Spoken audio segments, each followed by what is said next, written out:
سعودی عرب کے ایک خوبصورت شہر ابہا میں ایک لڑکی کی شادی تھی۔ مغرب کی نماز کے بعد اس کا میک اپ وغیرہ کیا گیا جیسا کہ دلہن کو سجایا جاتا ہے۔ اسی اثناء میں اس لڑکی نے عشاء کی اذان سنی۔ اس نے نیچے جانے سے پہلے عشاء کی نماز پڑھنا مناسب سمجھا۔ لڑکی نے اپنی ماں سے کہا کہ میں وضو کر کے نماز پڑھنے لگی ہوں، تو لڑکی کی ماں حیرت سے اسے دیکھتے ہوئے بولی، کیا تم پاگل ہو؟ مہمان تمہیں دیکھنے کے لیے انتظار کر رہے ہیں، اور تمہارے میک اپ اور بناؤ سنگار کا کیا ہوگا؟ یہ تو سارا پانی سے دھل جائے گا۔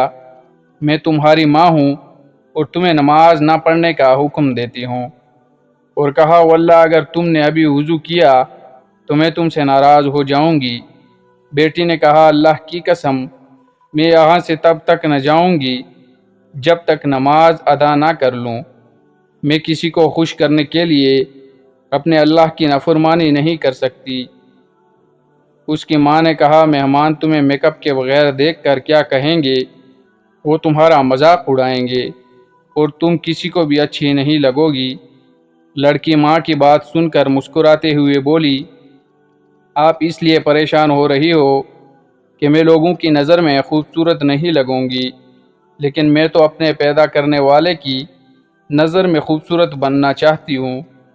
لڑکی نے وضو کیا، جس کی وجہ سے اس کا سارا میک اپ اتر گیا، لیکن اسے میک اپ خراب ہونے کا کوئی افسوس نہیں تھا، اور نہ ہی لوگوں کے اچھا برا کہنے کا کوئی خیال تھا، کیونکہ اسے لوگوں سے زیادہ اپنے اللہ سبحانہ و تعالیٰ کے سامنے سرخرو ہونا تھا۔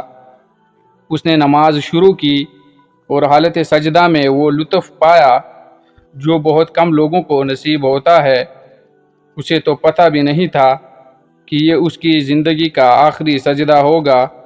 جی ہاں، وہ لڑکی حالت سجدہ میں اپنے خالق حقیقی سے جا ملی۔ کیا خوبصورت اور عظیم اختتام تھا۔ وہ اللہ کو قریب کرنا چاہتی تھی، اور اللہ عز و جل نے اسے اس حالت سجدہ میں اپنے قریب کر دیا جہاں پر مسلمان اللہ کے قریب ہوتا ہے۔ اگر آپ میں سے کوئی اس لڑکی کی جگہ ہوتا تو کیا کرنا؟ یقیناً نماز کو ہی چھوڑتا، جبکہ زندگی کا ایک منٹ کا بھروسہ نہیں ہے۔ اگر آپ اللہ کو راضی کرنا چاہتے ہیں تو سب سے پہلے فرما برداری اسی کی ہے۔ دنیا کے کاموں کا بھی انکار نہیں کیا جا سکتا، پر دنیاوی کاموں کے لیے اللہ نے جس کو پیدا کیا اور مارے گا اور پھر دوبارہ زندہ کرے گا، یہ بھول جانا سب سے بڑی بیوقوفی ہے۔